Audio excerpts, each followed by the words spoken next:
is this practice of developing awareness. And that's because awareness allows us to bring ourselves into this present moment. The reason I mention this is that we can live in our heads and we can be go, go, go, go, go, racing around, doing so many things, never appreciating this moment.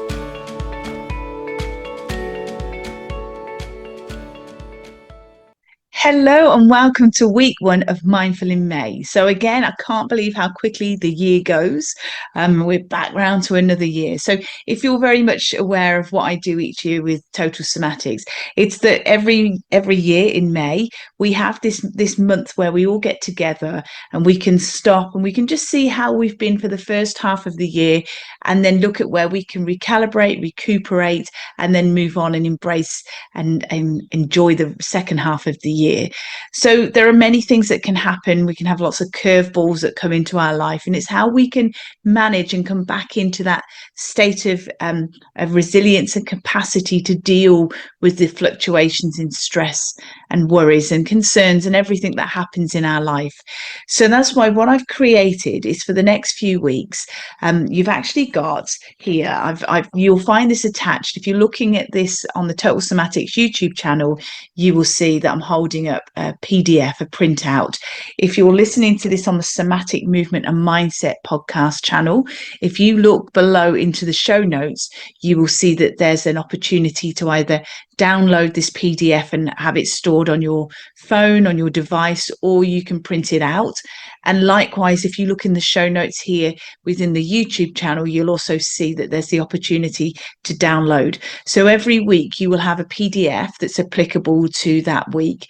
But the reality is that you can use this throughout the year. Although we're doing Mindful in May, it's a great time to stop and reassess. But these practices that I'm going to teach you over the next few weeks, you can do throughout the year. It's just, again, a great opportunity to stop midway in the year and do this work together. So again, with Mindful in May, it's something I'd really consider. So if you are new to Total Somatics, please don't forget to like, share, subscribe, and press the notification bell if you're watching this on the Total Somatics YouTube channel. And also do share with people that you know this resonates with, especially as we're doing this mindful practice throughout the whole month of May. And again, just before we go on a little bit more, if you haven't already checked it out, if you go to YouTube and type in the search bar TEDx Heidi Hadley, you'll see I have a TEDx talk on the subject of pandiculation, which is something that I'm going to talk a lot about during this month of May. Okay, so now let's get started. I've written a few pointers down here, so I'll be referring to them. So I'll be looking at you at the camera, but dropping down to look at my notes as I share this information with you. But let us consider here for week 1. The most important thing we want to consider in week 1 to create that foundation or that fundamentals for our mindfulness practice is this practice of developing awareness.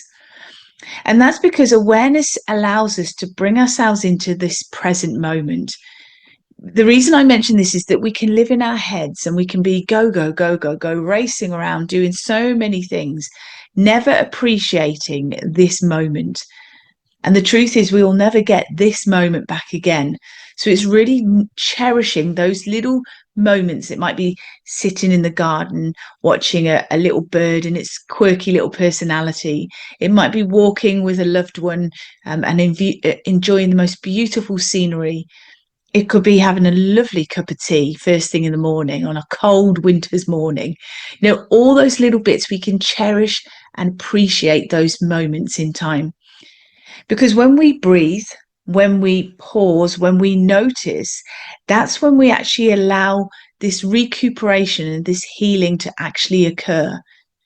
Until we actually stop and we pause and we breathe and we notice, we will continue to run around in really what's like a high functioning anxiety. We're pushing all this stuff down and we're just working through a survival mechanism, which again is a learned behavior. We could have had it for decades. We could have picked it up from other influential people in our life over the years because that was their coping mechanisms. And to be fair, that's all they knew because that's probably how they were also raised. So we can see there's an intergenerational pattern of behavior. But what we can do is start to reassess, what's serving us well and what's not. And for that reason, we can then make some adjustments. So the next point I want to share with you is that when we're mindful, then we're able to identify those unconscious postures and habits that we have. And that is, again, is because until we are mindful and truly aware, we're again just living in this go, go, go, mindless rather than mindful lifestyle. So again, that's when we get a deeper insight into what's happening. And that's really where we start to begin to develop and build a stronger and deeper relationship with ourselves. Because when we move out of this constant fight, flight, freeze, fawn, survival stress response, and we become more aware of how we move and how we stand and how we breathe, and even our thoughts, when we become more mindful about that, we start to consider, are these practices that we have at the moment helping or hindering our current and future self? It's really important to consider these things because, again, until we stop and notice what's happening, we can talk the talk, we can do all this sort of stuff, but we have so much more somatic stuff that we're holding and that is showing up in our posture, in our thought patterns, in our movement patterns, everything.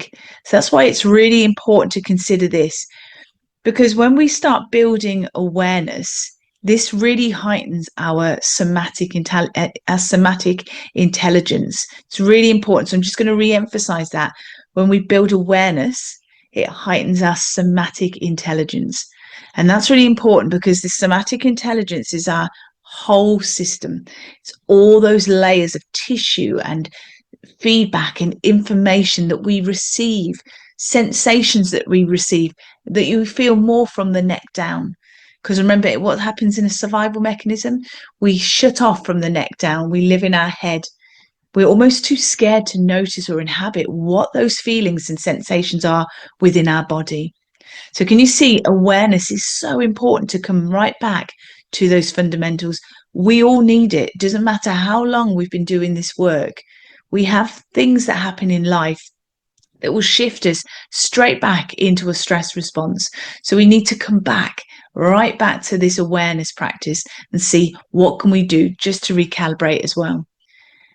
Because when we bring awareness, when we pause, when we start to take deep, lovely relaxation breaths into our daily activities, then what we can do is calm our nervous system, and that's going to help reduce muscular tension and tightness.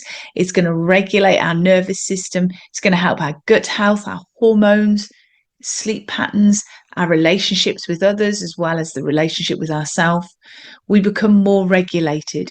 And when I say regulated, doesn't mean we're always calm, because that's not going to happen. We will get fluctuations because that's natural. And our nervous system has that. We are literally wanting to create this resilience and this flexibility in our nervous system. We will go into stress responses, and then we want to have that resilience to come back into a state of balance. And that's what we're wanting to work on, right? Start from the basics with the awareness practice. So when we are mindful and when we are curious, we are using our prefrontal cortex, this part at the front of our head. That's our emotional intelligence, our somatic intelligence. That's where we have focus, awareness, concentration, decision making. All of that is happening in the front part of our brain. So when we are aware, when we are mindful, when we are curious, when we ask ourselves questions, how do I feel? Do I notice this? Can I feel this? You know, when we switch and we ask ourselves a question, that activates the front part of our brain. And when that's activated, it quietens down the limbic system, or that stress survival part of our brain, because that needs to kick in at different points, but then it can quieten down and we can come back into the front part of our brain, which is a healthier place to be for our mental, emotional, physical, and energetic health. And when we live more in the front part of our brain, it means that we become more gentle, more non-judgmental of ourselves and others. And this is a really important thing to focus on, because if we are gentle, if we're non-judgmental in our process, what it allows us to do in our thoughts and things is to stop us being forceful and forcing and pushing ourselves into something, but rather allowing us to be more of a nurturing approach, not just to ourselves, but to others. So we start to find that our delivery of how we word something or how we behave around people, it has more of a calmer effect on people, because again, we want to create that calmness to ourselves, but to all those around us too. So it has a really powerful knock-on effect. And as I mentioned right at the beginning, that intergenerational impact that can have, when we start to change things here, we can have a ripple effect to other people in our immediate surroundings, if that's family members, the next generation down, and we can break any sort of intergenerational trauma or any aspects that have happened that could have created us to, at this point, just been in that high functioning anxiety, that go, go, go. So this is building a deep relationship with ourselves here. So we're really bringing in this awareness practice. So what I want to share with you, I'm going to bring it up to the camera if you're watching this on the Total Somatics YouTube channel, but you will see for week 1, I've printed out here 5 points or take-home points. So I'm just going to read them out to you, but I would really appreciate if you have a really deep thought and consideration on this. This is really for you to reflect on over the next few days. So the title is week 1, Awareness is the Beginning of Change. And I've said pause, breathe, notice. So the first point is pause and observe your breath 3 times a day. And it's really important because you might notice that it fluctuates and it changes. Maybe it's deep one part of the day. Maybe it's shallow another part of the day. Maybe your awareness on one part of the day is that you notice you're trying to talk, but you feel quite breathless with it. And it might be that you start with 3 times a day that you're noticing your breath. And then after a while, you notice it that little bit more, which means we're really starting to become embodied, very mindful and aware of what's happening. Another thing I have here, the second point, is to scan your body before and after somatic movements. So if you are practicing somatic movements, then you'll be able to do this. If you aren't aware of somatic movements, I'm going to share with you an additional resource at this point, whereby I will be guiding you through a before and after process as well as a somatic movement. So if you go to totalsomatics.com/gift, as in GIFT. So totalsomatics.com/gift. And in that 33-minute movement practice, you will learn to scan before and after you've done a somatic movement session. So you can already see that in that second session, you're getting a lot of resources, a lot of support from me to help you through this process with Mindful in May. Also, the third point I've got here is to journal or to write down one observation each day without any judgment. So just noticing something from that day that you want to reflect on, that you want to mention. But again, there's no judgment to it. It's purely just noticing at this point. The fourth point is to set a daily 2-minute timer to simply be with yourself. And so I've put 2 minutes because that's quite achievable. If you feel that you can do more than that, please do. But if you are of a mindset or belief system at the moment that you can only do or achieve great things if you're on the go all the time, or your calendar is constantly full, or maybe it's hard for you to create boundaries, maybe that's something you're working on at the moment, and to learn to say no and feel less guilty to say no.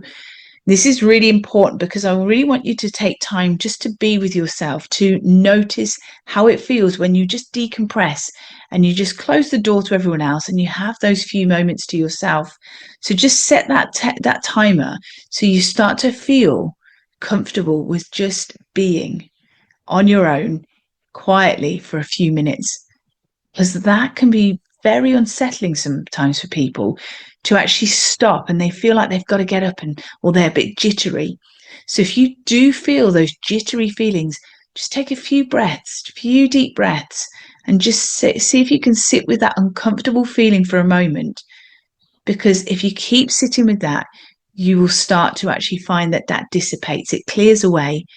But that only happens when we're consistent with our practice.